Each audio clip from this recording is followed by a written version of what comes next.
Welcome to the Reckless Experience with Mark podcast with your host, Mark Vickery. This is a podcast about life, the show that brings you the know-how, the how-to, and the WTF. Each week, discussing daily life with interviews of people you really want to know. Now, here's your host, Mark Slick Vickery.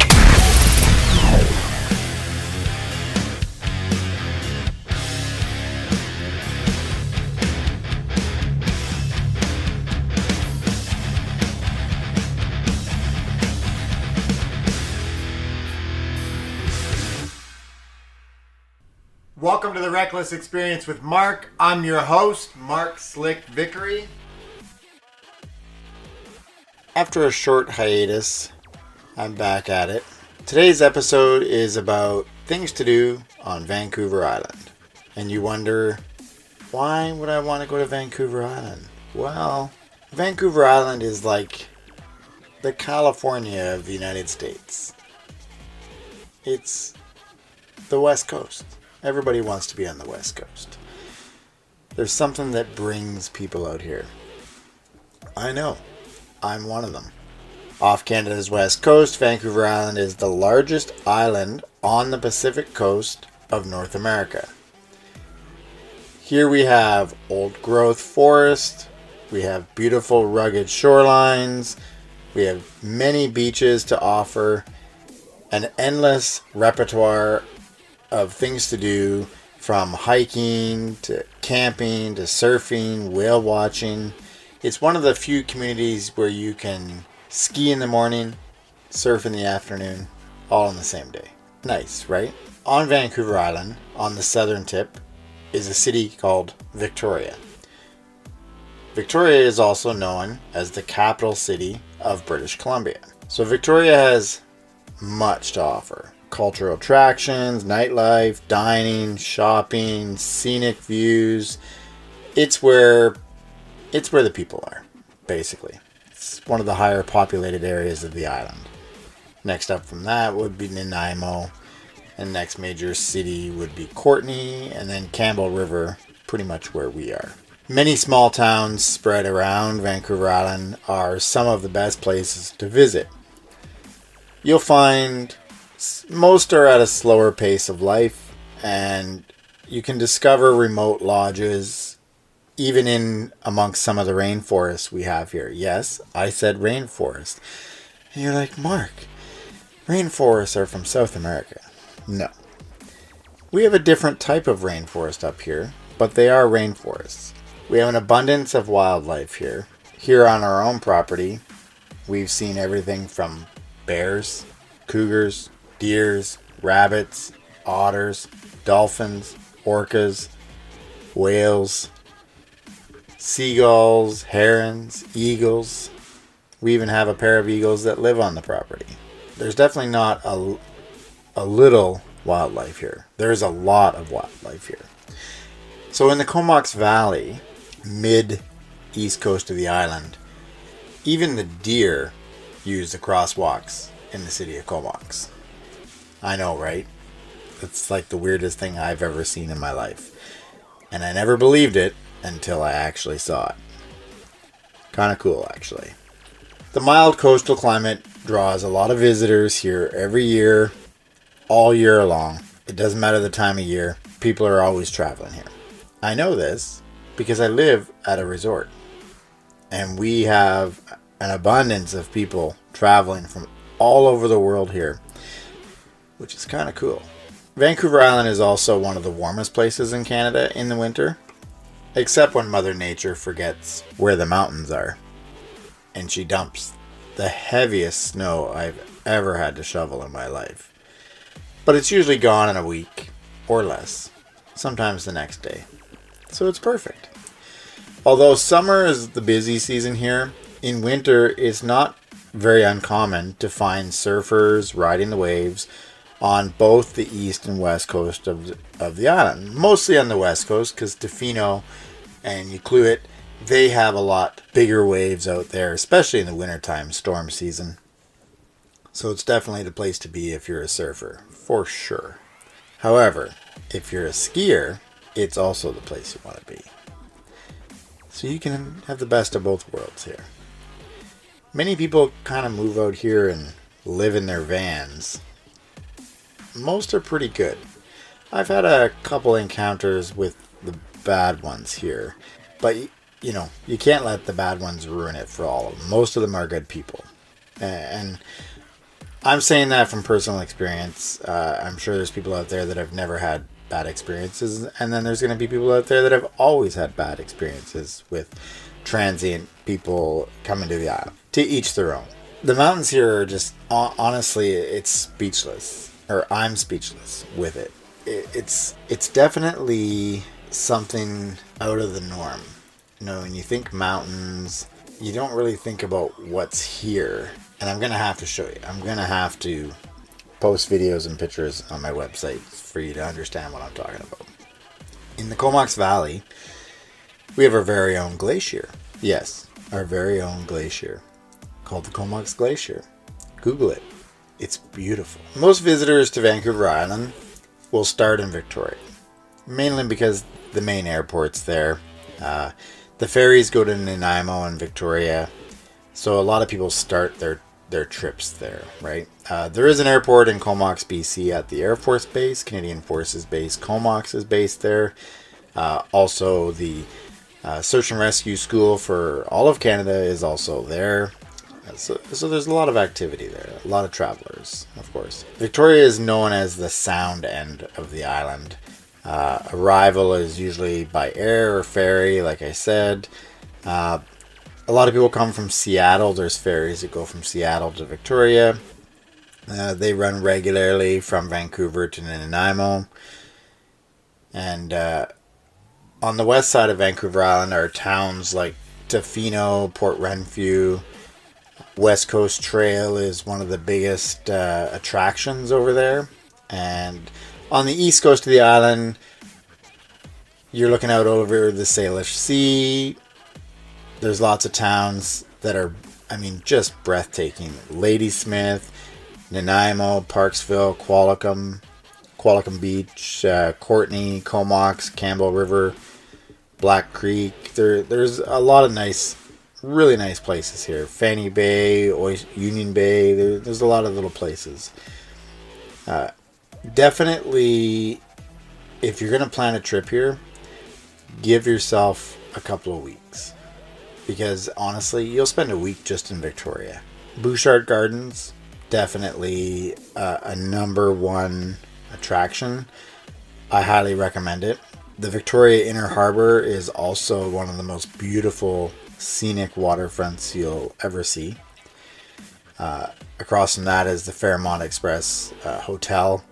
Very historic. I believe it was built in 1908 or in that area. So it's a pretty old hotel. I like it. Anyways, the exterior is just absolutely stunning. So it's also across from the Parliament buildings. And again, I've been there many times. Very beautiful. Typical for Parliament buildings. They're laid out very nice. On the other street or other corner of that street area from the Inner Harbor is the Royal BC Museum. Definitely a must. So these are all things, these take half days to check out. Obviously the hotel, look at it, and you may go inside the lobby and stuff like that, but you're not going to spend half the day there. And unless, of course, you get a room there. Then you might spend longer, of course. Victoria is a small city. I'm from Ontario, so to compare it to another city, Hamilton, Ontario is definitely a sister type city. Every other street is one way. They got 5-way intersections. Just confusing as hell. It reminds me a lot of Hamilton. It's just a lot nicer, and it smells a lot nicer. In a good way, not a bad way. Definitely take the time to visit parks and hiking trails in Victoria. Like most of the island, they are basically speechless and beautiful.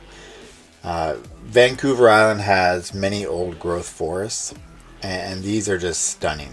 Like trees that you can't even put your arms around. Not at all. Some of these trees are over 800 years old. So the most popular one that I've found that I've gone to a few times is near Port Alberni at McMillan Provincial Park. It's called Cathedral Grove. In Cathedral Grove, you're going to have one of the most amazing days. Yes, spend the day there. Hopefully it's not raining. Spend the day and enjoy the forest and what it has to offer. Take your time. It can be quite the hike, so definitely take your time. Bring snacks, bring water. It's an easy stop. I would say spend 2 to 4 hours there. I mean, if you want to go down for the day and spend the whole day in the forest and the trails, then sure.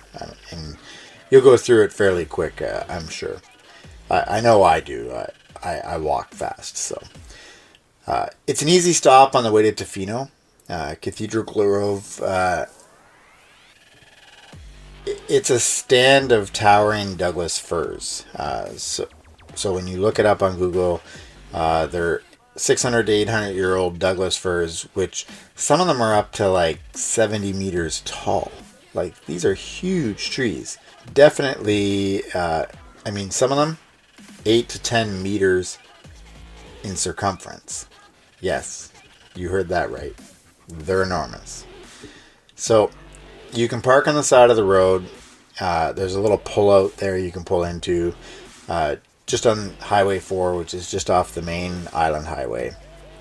And basically, you can follow all the clearly marked trails. And you can park. There's also, where I've stopped the last time was the there's a parking lot thing at the old Western Red Cedar. So you'll see it when you're there. Cathedral Grove, if you look it up, you'll see a story that it was hit by a major windstorm in 1997, which took down many of the old trees.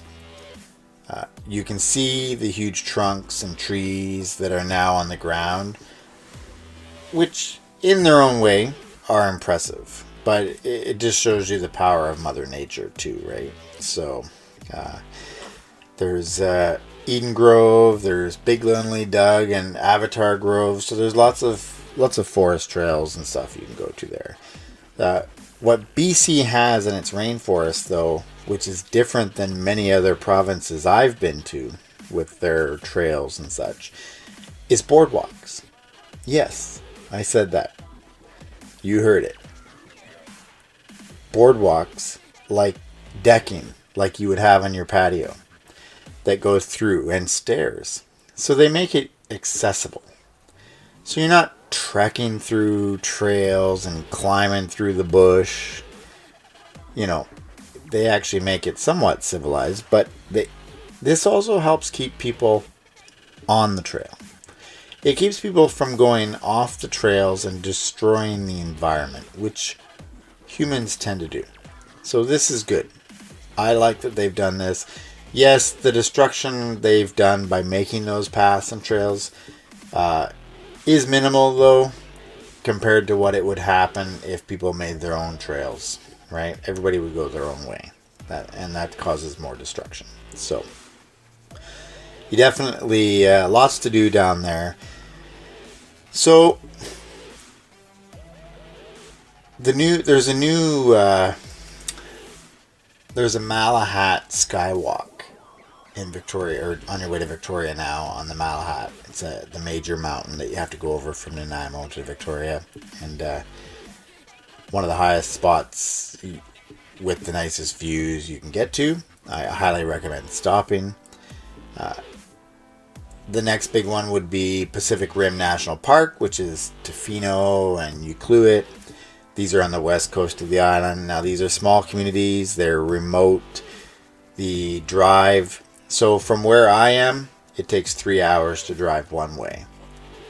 So from Victoria, I believe it's 3 or 4 hours, something like that. You'd have to look it up on Google, but it's by Kennedy Lake, there's a lot of construction going on right now. They're trying to make the roads safer. There's a lot of rock slides and such. But you're driving through the mountains. And this is definitely a dangerous route. So I highly recommend do not speed. Drive carefully. Drive safely. If you're driving in the winter months, you need to have chains. You need to be cautious. And honestly, in the winter months, if you don't have to go to Tofino, don't. It's dangerous on that drive. If you're not a regular driver of that road, it can be dangerous. So the first time I drove it as an adult, it was kind of in early winter, and I will tell you, it was we had a rental SUV, so I wasn't used to the vehicle, period. And there were some scary runs there. Like, you hit the brake hard. You know, I'm a heavy foot, a hard driver, so I learned very quickly it's dangerous. So just take precautions. I mean, it's all highway roads and asphalt and all that good stuff. Nothing bad, like not gravel and all this other crap. But I mean, just don't drive fast and you'll be safe. There's other vehicles out there, logging trucks, stuff like that. So you gotta be careful when you're driving through the mountains, anywhere in the world. So Tofino is they call it the jewel of of Vancouver's western shore. It outlooks so excuse me for pronunciation, Clockhout Sound. I can't pronounce it. Sorry. And it's surrounded by the old growth forests, rainforests, of course, just like everywhere else is here.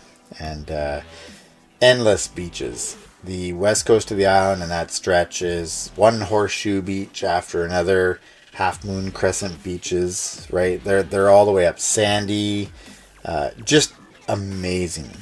I love it. And storm season, some of us drive up there just to watch the waves. Yes. You heard that right. We drive 3 hours just to watch the waves. It's pretty impressive.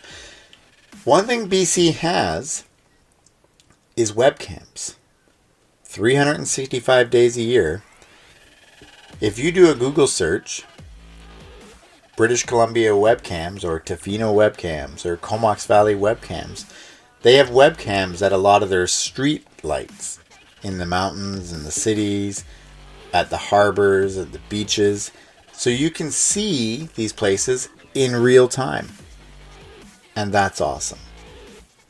I like that. It's just one of those things. I want to put one here just so people could check out the beach and the scenery on a daily basis without actually being here. But I will tell you, until you actually come to Vancouver Island, you have no idea what you're missing. Period. So, to the west coast of Vancouver Island is Canada's hottest surfing destination. It's also Canada's, you guessed it, hottest storm watching location. So, November to February is usually the storm time. That's when the waves they roll off the Pacific Ocean, and literally it's like right there. There's whereas on the East Coast, we're in between the mainland, British Columbia, and here. Whereas Tofino, it's Hawaii, so it's all open ocean. So there's a lot bigger waves, a lot more better storms, and it's a nice little community up there. A lot of great shops, a lot of whale watching and wildlife watching tours and stuff. So, and the trails. Oh my goodness. The Pacific Rim National Park trails, you're going to spend days on them. They are absolutely amazing. And for those of you that don't know, Long Beach is Tofino's famous beach. Okay? Not Long Beach, California. Long Beach, British Columbia. Right? So it's amazing. Iqaluit is the next town over from Tofino. They're kind of teed out. Once you get off the highway, there's one goes left, one goes right. Right. So Iqaluit is a nice little town. I love it. It's quaint, very quiet, And a lot of little shops, couple nice hotels. Looked at a condo there when we first moved here. Yeah, that's not going to happen. Gotta have deep pockets if you want a condo in Tofino or Ucluit. Just saying. The lots of lodges and resorts though, so there's lots of options there. And the views, honestly, of the ocean are impeccable. The Wild Pacific Trail is there, and it's one of the best on the island that I've been to. So it's just south of Ucluit, so definitely worth checking out. I mean, you could walk, surf, relax at the beach, relax in the parks. There's so much to do. Don't rush it. Like I said, it's a 3 to 4 hour drive from most places on the island where you're going there. Make it worthwhile. I highly recommend spending the night. You don't want to have to drive that highway mountain road in the dark. We did. I highly recommend not doing that. Lots of wildlife, and it can be dangerous. So, Long Beach, just for those of you that want to know, is about 16 kilometers long. It is one of the most vast sandy beaches, well, in the world. Like, it's huge. So you can beachcomb, you can surf, you can just walk and check out the creatures. Lots of things you can do. The whales can be spotted right from the shore, as they can here as well. Just the other day, I saw a pod, 30 or 40 dolphins, little dolphins, 10 feet from shore. It was exhilarating. I couldn't get my phone out fast enough to record it. It was just amazing. Storm watching is obviously the big one for me. I don't surf, so I do sail though.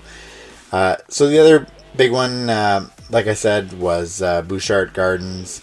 Definitely give yourself a half day to a day to do that.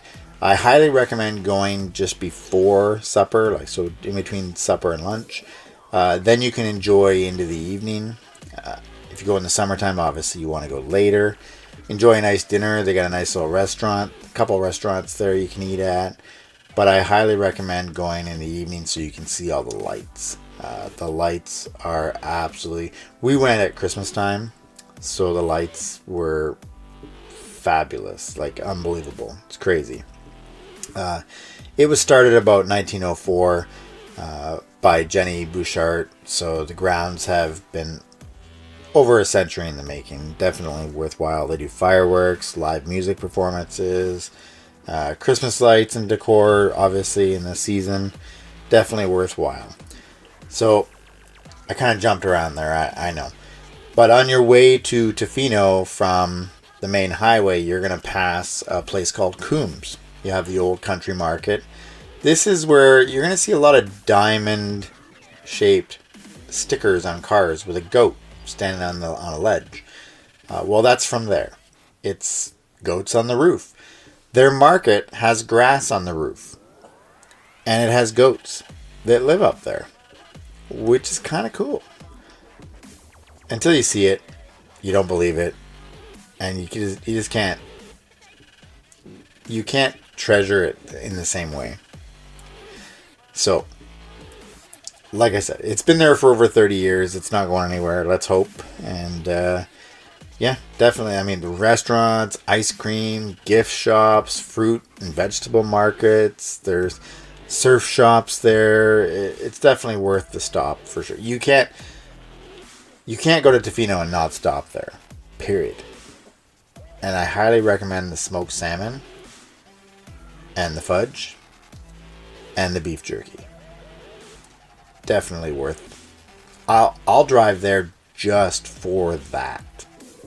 And I have many times. So hiking the trails, of course, Vancouver Island, the West Coast Trail, West Pacific Trail, the Juan de Fuca Marine Trail, the Mystic Beach Trail, Strathcona Provincial Park, Cape Scott Provincial Park, Pacific Rim Provincial Park. Like, they're endless. Like, So much to do. The West Coast Trail is, well, it's almost 75 kilometers from what I recall. So it's definitely a bucket list trip for sure. Definitely have to do that. Now, the trails are usually only maintained and opened from May 1st till September 30th. Beyond that, weather is unpredictable, so it can be dangerous. So remember that when you're going there.